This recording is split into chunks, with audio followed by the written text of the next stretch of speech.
La pharmacie, c'est 1000 métiers, une même passion, la santé. Découvrez-les avec l'Académie nationale de pharmacie. Aujourd'hui, nous recevons Valérie, conseillère scientifique en santé internationale. Elle va répondre aux questions que vous vous posez sur son métier pour vous inspirer, vous informer et peut-être aussi vous donner envie de suivre ses pas, de l'industrie pharmaceutique aux ONG. Merci d'être avec nous aujourd'hui, Valérie. Peux-tu d'abord te présenter? Donc bonjour, je m'appelle Valérie Faya, je suis effectivement docteure en pharmacie, membre de l'Académie nationale de pharmacie et conseillère scientifique en santé internationale. Donc j'ai une expertise qui est à la croisée entre innovation et réglementation et puis partenariat multi-acteurs et impact sociétal. Valérie, tu occupes aujourd'hui une fonction clé de conseil scientifique en santé internationale. On aimerait comprendre quelles sont les étapes de ta carrière qui t'ont conduite jusqu'ici. Peux-tu finalement nous expliquer ton parcours? Mon parcours, on peut le diviser en 3 points. Une première partie de ma carrière qui est sur les affaires réglementaires, une seconde partie de ma carrière qui est plutôt sur les questions d'accès aux soins, et une troisième partie de ma carrière, qui est le cas également aujourd'hui, donc un rôle de conseil auprès des organisations. Pourquoi avoir choisi au départ les affaires réglementaires?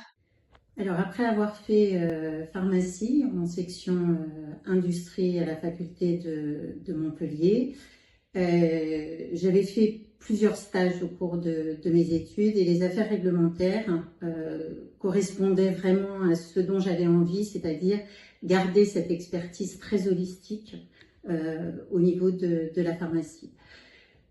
J'ai commencé ma carrière en affaires réglementaires donc au niveau de la France. Donc l'objectif était vraiment d'obtenir les autorisations de commercialisation des médicaments. Et puis on travaillait aussi encore à cette époque-là, puisque c'était pas séparé, sur les questions d'accès au marché, c'est-à-dire tout ce qui va être prise en charge des financements de ces médicaments par la sécurité sociale notamment. Ensuite, j'ai travaillé sur des projets qui étaient plus européens.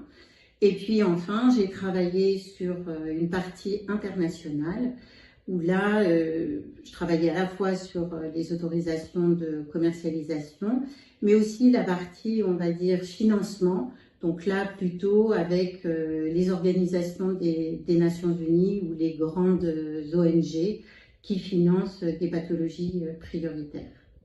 Quelle a été la suite de ton parcours? La deuxième partie de ma carrière concernait l'accès aux produits de santé. C'est une prolongation de la première partie qui était sur les autorisations pour la commercialisation et puis toutes les questions de prise en charge et de financement. Et là, la partie accès était vraiment beaucoup plus holistique, donc pas uniquement la partie accessibilité physique et économique aux médicaments, mais également une question d'adaptabilité, d'acceptabilité par les populations, et puis un travail sur les changements de comportement pour la partie plutôt prévention. C'est ce qu'on peut appeler, finalement, j'ai complété ma carrière par ce qu'on peut appeler du marketing social. En quoi consiste le marketing social? Peux-tu nous en donner un exemple? Si on prend un exemple du paludisme, puisqu'on a parlé aussi des maladies qui étaient prioritaires par les grandes organisations internationales, c'est le cas du paludisme. Bien, dans la partie marketing social, il y avait la lutte contre toutes les croyances, c'est-à-dire que c'est transmis par un parasite et non pas, c'est pas un fléau qui arrive parce qu'on a fait quelque chose de mal. Et puis, c'était aussi, par exemple, tout le traitement des eaux stagnantes pour éviter le développement des moustiques. Finalement, Valérie, quel est ton métier aujourd'hui? Aujourd'hui, je suis dans un rôle de conseil scientifique. Donc, j'utilise toutes les compétences que j'ai développées pendant les 35 premières années de ma carrière, donc sur les affaires réglementaires, l'accès au marché et les questions plus holistiques d'accès. Et je conseille les organisations, on va dire en sens large, parce que ce ne sont pas uniquement des entreprises, ça peut être des ONG, des associations, des fondations, des organisations qui ont des programmes philanthropiques. Donc je fais du conseil sur la partie réglementaire, éthique, accès, gouvernance et impact social, voire sociétal. Quelles sont les missions au quotidien d'un conseiller scientifique, Valérie? Ma mission est double.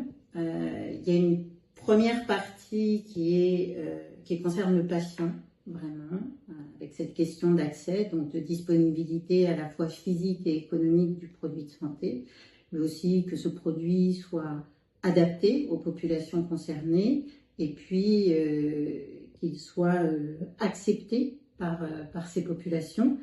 Et puis il y a une mission vraiment par rapport aux organisations elles-mêmes, d'adapter ce parcours réglementaire et d'accès à leurs objectifs propres, c'est-à-dire un objectif business ou un objectif responsabilité sociétale des organisations ou un objectif philanthropique. Je pourrais rajouter une troisième mission qui est plus personnelle, qui est une mission sociétale, qui est à la fois de transmettre mes connaissances dans ce domaine et de faire un engagement bénévole, notamment dans tout ce qui est promotion de la santé et responsabilité sociétale des organisations. Merci beaucoup pour cet échange. Pour finir, Valérie, si tu devais résumer ton métier en 3 mots, lesquels choisirais-tu? Alors je choisirais l'écoute et l'ouverture, pour ne pas dire humilité aussi, et puis la prise de hauteur. Alors cette question de prise de hauteur, elle est importante notamment sur les questions d'accès, parce que la santé n'appartient pas qu'aux professionnels de santé. Il y a beaucoup de questions sociales autour, avec les déterminants sociaux en santé, donc qui vont être le logement, des aspects économiques, la vie affective, etc. Donc cette prise de hauteur est très très importante.